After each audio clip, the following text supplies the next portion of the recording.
اسلامی تاریخ میں مسلم اسپین کا زمانہ ایک درخشاں باب کی حیثیت رکھتا ہے۔ سن 1492 عیسوی میں سقوط غرناطہ یعنی اسپین سے مسلمانوں کے اخراج سے قبل کم و بیش 700 سال تک مسلمانوں نے اسپین میں علم و فن کے ہر شعبے میں اپنے کیے گئے کاموں سے دنیا کو فیض پہنچایا۔ برٹش اورینٹالسٹ اور آرکیالوجسٹ اسٹینلی لین پول مسلم دور حکومت کو اسپین کا عہد زریں قرار دیتے ہوئے لکھتے ہیں کہ اسپین سے عرب کیا گئے، گویا سونے کی چڑیا اڑ گئی۔ ادھار لی گئی روشنی سے یہ ملک کچھ وقت کے لیے جگمگایا، اس کے بعد اسے ہمیشہ کے لیے گرہن لگ گیا۔ اسی اسپین میں ابن رشد، ابن باجہ، فارابی، ابن حزم اور اسحاق موصلی جیسے علماء و فضلہ پیدا ہوئے، جن کے نام آج تک اسی جگمگاتے عہد کا حوالہ بنے ہوئے ہیں۔ ان میں ابن بیطار کا نام بھی شامل ہے، جن کی نباتات اور علاج و معالجے پر کی گئی تحقیقات آج تک ایک معتبر حوالہ تسلیم کی جاتی ہیں۔ ابن بیطار کا اصل نام ابو محمد عبداللہ بن احمد تھا۔ ابن بیطار کی پیدائش 6 صدی کے اواخر میں سن 1197 عیسوی میں مسلم اسپین کے شہر مالقا میں ہوئی، جسے آج ملایا کے نام سے جانا جاتا ہے۔ آپ کے والد احمد مویشیوں کا علاج کرتے تھے۔ عربی زبان میں مویشیوں کے ڈاکٹر کے لیے بیطار کا لفظ استعمال کیا جاتا ہے۔ اسی بنیاد پر ابو محمد عبداللہ بن احمد ابن بیطار کے نام سے مشہور ہوئے، یعنی علاج و معالجہ کا فن آپ کو وراثت میں ملا تھا۔ انہوں نے اندلس کے مشہور ماہر نباتیات ابو عباس النباتی کی شاگردی اختیار کی اور اشبیلیہ سے نباتات پر اپنی تحقیقات کا آغاز کیا۔ آپ کے حوالے سے دعویٰ کیا جاتا ہے کہ آپ اپنی بنائی ہوئی دواؤں کو خود پر آزماتے اور اس کے نتائج تحریر فرماتے۔ جس زمانے میں سفر انتہائی مشکل اور تھکا دینے والا عمل تھا، اس دور میں ابن بیطار نے نباتات اور جڑی بوٹیوں پر تحقیقات کے سلسلے میں مختلف مراحل میں اندلس سے شام تک کا سفر کیا۔ اس دوران انہوں نے شمالی افریقہ کا سارا ساحلی علاقہ چھان مارا۔ وہ مراکش، الجزائر، قسطنطنیہ، ترپولی، طرابلس اور تیونس سے گزرتے ہوئے سن 1224 عیسوی میں مصر پہنچے، جو ایوبی سلطنت کا پایہ تخت تھا۔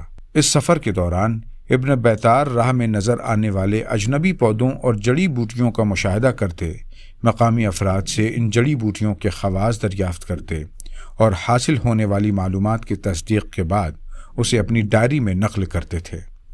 مصر کے ایوبی سلطان ملک الکامل نے ابن بیطار کی ان صلاحیتوں کی قدر کی اور آپ کو مصر کے تمام نباتاتی ماہرین کا سربراہ مقرر کر دیا۔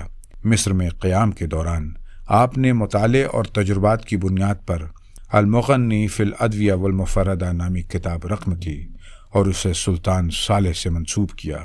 اس کتاب میں پودوں اور جڑی بوٹیوں کے حوالوں سے بتایا گیا کہ یہ کن امراض کے علاج میں فائدہ مند ثابت ہوتے ہیں۔ اس کے علاوہ ابن بیطار نے میزان الطبیب، رسالہ فی الاغذیہ والادویہ اور مقالہ فی اللیمون نامی کتابیں لکھیں۔ البتہ مقالہ فی اللیمون کے تعلق سے تاریخ دانوں میں اختلاف پایا جاتا ہے۔ بعض مورخین اس کتاب کو مصری ماہر طبیب ابن جمی سے بھی منسوب کرتے ہیں۔ ابن بیطار کا سب سے اہم کارنامہ الجامع المفردات الادویہ والاغذیہ نامی کتاب کی ترتیب ہے۔ یہ کتاب مفردات ابن بیطار کے نام سے بھی مشہور ہے، جس کا ذکر کتاب الجامع فی الادویہ والمفردہ نام سے بھی کیا جاتا ہے۔ 900 سے زائد صفحات پر مبنی اس کتاب میں طبعی عناصر، بالخصوص نباتات و جڑی بوٹیوں سے علاج کا طریقہ بیان کیا گیا ہے۔ ابن بیطار نے اس کتاب میں اپنے تجربات کے علاوہ 150 سے زائد عرب اور یونانی ماہرین کا حوالہ دیا ہے۔ ان میں زکریا رازی اور ابن سینا جیسے معروف زمانہ نام شامل ہیں۔ اس کتاب کی ترتیب میں ابن بیطار نے جڑی بوٹیوں کا ذکر کرتے ہوئے اس میں اپنے پیش رووں اور معاصرین کی رائے کے ساتھ ساتھ اپنے تجربات بھی بیان کیے ہیں۔ اس سلسلے میں آپ نے حروف تہجی کی ترتیب کے ساتھ کم و بیش 1400 دواؤں کی تفصیلات بتائی ہیں، جن میں 300 سے زائد دوائیں ایسی تھیں جن کا یونان کے ماہرین کے یہاں ذکر تک نہیں ملتا۔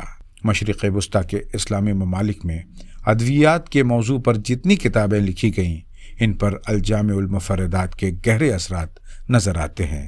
اس کے برعکس مغرب میں اس کا اثر بہت کم دکھائی دیتا ہے۔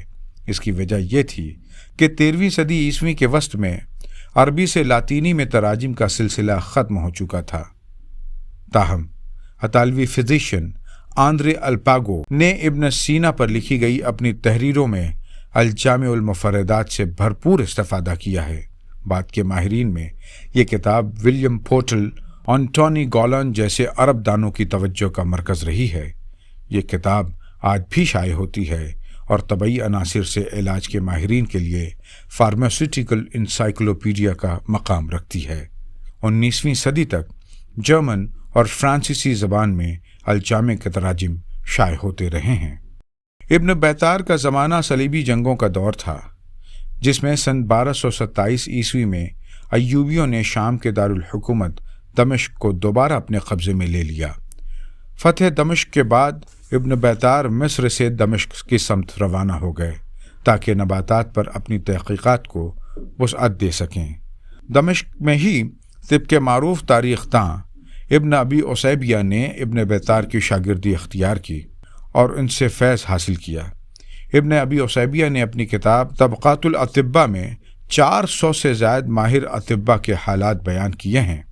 اپنے استاد ابن بیطار کے تعلق سے انہوں نے لکھا ہے کہ وہ انتہائی صاحب اخلاق شخص تھے اور زرخیز علم رکھتے تھے۔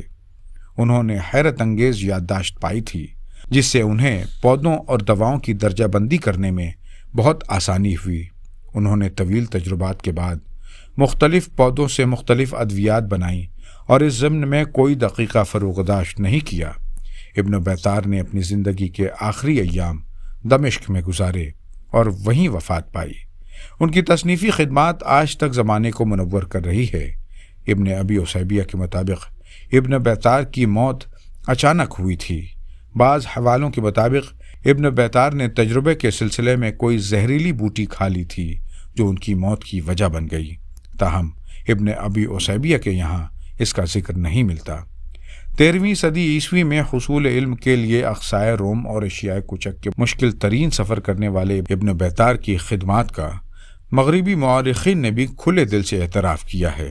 امریکی مورخ اور فلسفی ول دوران نے اپنی کتاب ایج آف فیتھ میں لکھا ہے کہ مالقہ کے ابو محمد ابن بیطار نے تمام مسلم علم نباتات کو بڑے غیر معمولی طور پر ایک عالمانہ کتاب میں جمع کر دیا ہے، جو 16ویں صدی عیسوی تک نباتیات کا مستند ماخذ بنی رہی اور جس کے مصنف یعنی ابن بیطار کو عہد وسطیٰ کے سب سے بڑے ماہر نباتیات و ادویہ کا مقام دلایا۔ سر تھامس آرنل نے اپنی کتاب دی لیگیسی آف اسلام میں میکس میئر ہاف کے حوالے سے لکھا ہے، ابن بیطار نے بحر روم کے ساحلی علاقوں میں اسپین سے لے کر شام تک کی جڑی بوٹیاں اور دوائیں جمع کی۔